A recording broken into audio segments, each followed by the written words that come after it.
ဟုတ်တယ်ရပြီเนาะအဲ့ပေါ်မှာထိုင်မိုက်ကလေးကအေးဟုတ်တယ်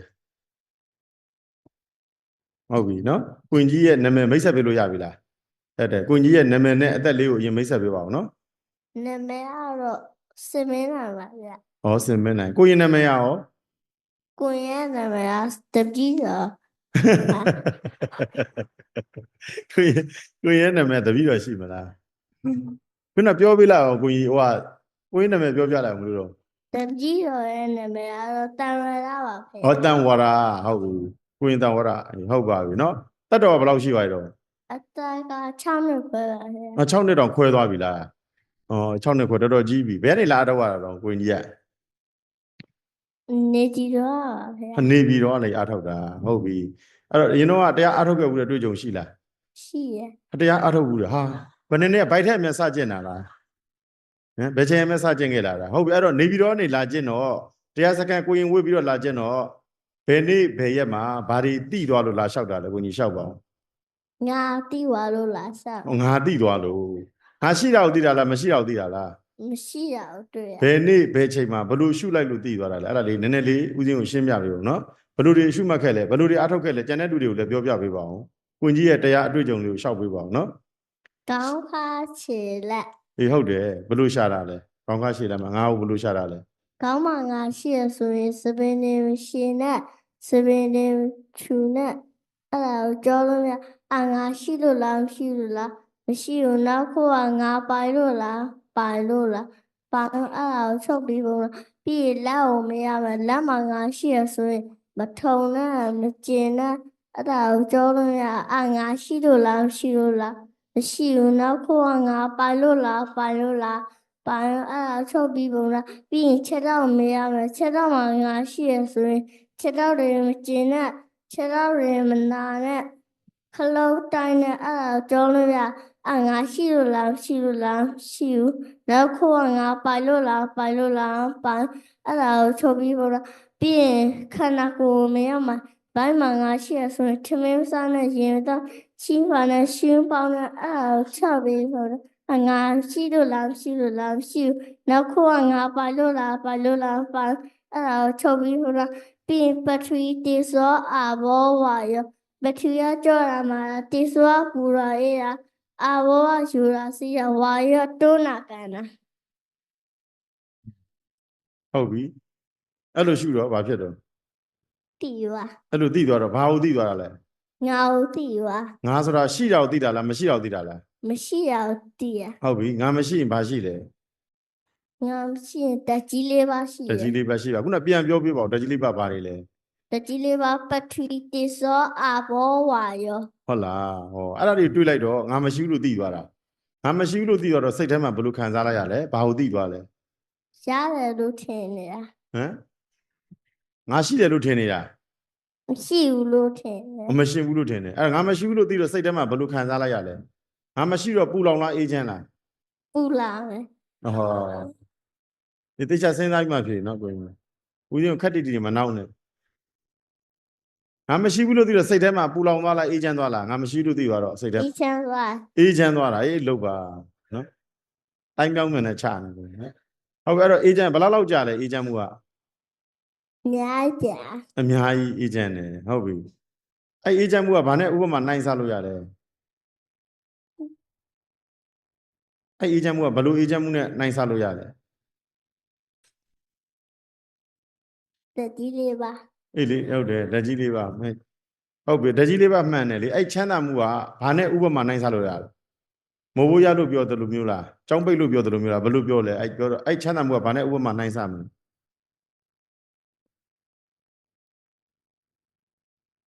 တခုမှကျော်ဟမ်တခုမှ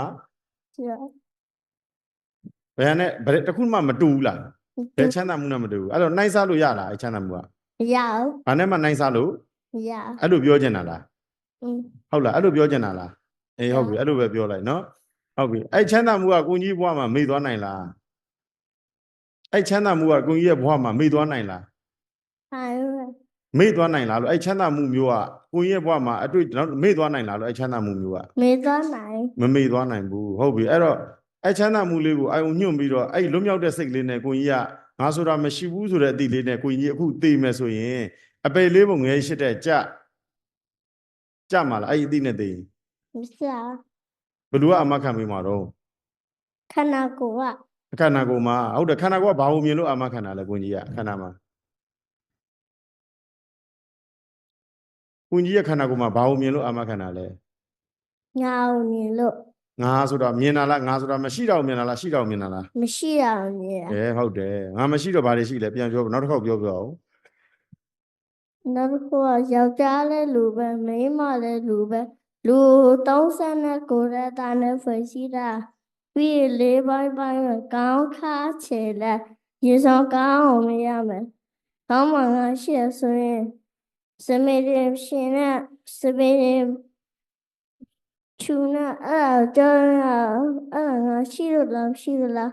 ရှိရနောက်ခေါ်ငါပိုင်လို့လားပိုင်လို့လားပိုင်ချုပ်ပြီးပုံနာပြည့်လက်ကိုမရမယ်လက်မငါရှိရဆိုရင်မထုံနဲ့မနာနဲ့မကျင်နဲ့အဲ့ဒါကြောင့်ငါရှိလို့လားရှိလို့လားရှိရနောက်ခေါ်ငါပိုင်လို့လားပိုင်လို့လားပိုင်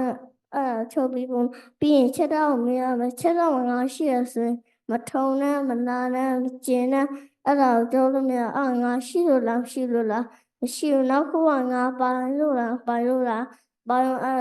ချုပ်ပြီးပေါ့ပြီးလို့ရှိရင်ခန္ဓာကိုယ်မရမယ်ဘိုင်းမှာငါရှိရဆိုရင်သမင်းစားနဲ့ရှင်တောင်းနဲ့ရှုံးပေါင်းနဲ့အဲ့ဒါကြောလို့မရငါရှိလို့လားရှိလို့လားမရှိဘူးနောက်ခေါ်ငါပိုင်လို့လားပိုင်လို့လားပိုင်အဲ့ဒါချုပ်ပြီးဆုံးတာပြီးပထဝီတေဇောအဘောဝါယပထဝီကကြောတာမှာတေဇောပူတာအေးတာအဘောကယူတာစီရဝါယတွန်းလာကန်တာဟုတ်အဲ့ဒါတွေတွေ့လိုက်တော့အမခံတယ်ပေါ့ဦးသိရင်ကိုကြီးအပေမကြနိုင်ဘူးလားကြနိုင်လား ကြနိုင် မကြနိုင်ဘူးဟုတ်ပြီနော်ဘယ်သူအမခံပေးတာလဲဆိုရင်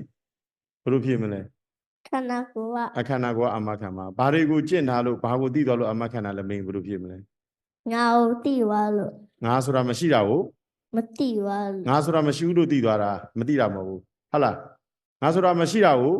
သိသွားလို့ သိသွားလို့အဲ့လိုလုပ်ပါဘူးနော်နောက်ကတက်ကနေပြန်စနေရအောင်တော့ကြာဟုတ်ပြီအဲ့တော့ဒီတရားတွေကကိုကြီးကမကြင့်မဲနဲ့မသိပဲနဲ့အရင်တော့ကသိခဲ့ရင်ဘယ်စိတ်နဲ့သိရောဘယ်ဘဝတွေရောက်မယ်ထင်လဲ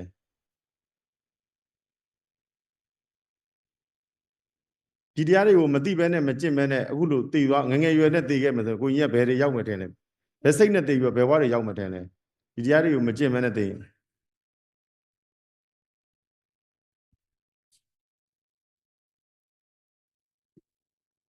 ဟမ်ကိုကြီးဒီတရားတွေကမကြင့်ပဲနဲ့အိပ်ပျော်သွားတယ်နော်ဒီတရားတွေကမကြင့်မဲနဲ့မသိပဲနဲ့အရင်တော့ကသိခဲ့မယ်ဆိုရင်ငငယ်ရွယ်ရွယ်နဲ့အရင်တော့ကဒီတရားတွေမကြင့်မဲနဲ့ဒီလွတ်မြောက်တဲ့တရားတွေကိုမသိပဲနဲ့အရင်တော့ကသိခဲ့ရင်ဘယ်ရောက်မယ်လို့ထင်လဲ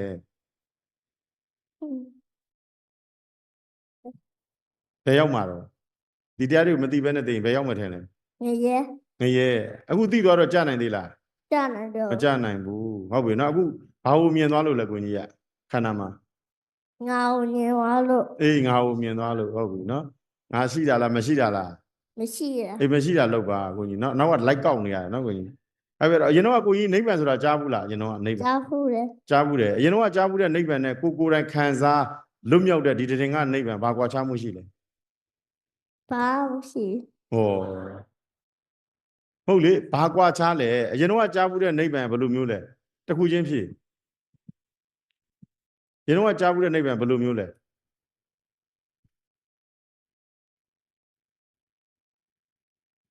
ကိုခေါင်းတွေပူသွားပြီလား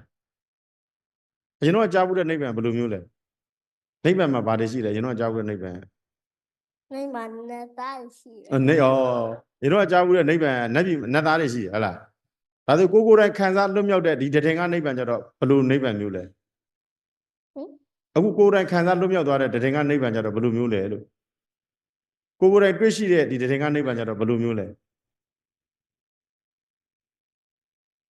ခန္ဓာထဲမှာဘာတွေတွေ့လိုက်လဲကိုယ်တိုင်ခံစားလွတ်မြောက်တဲ့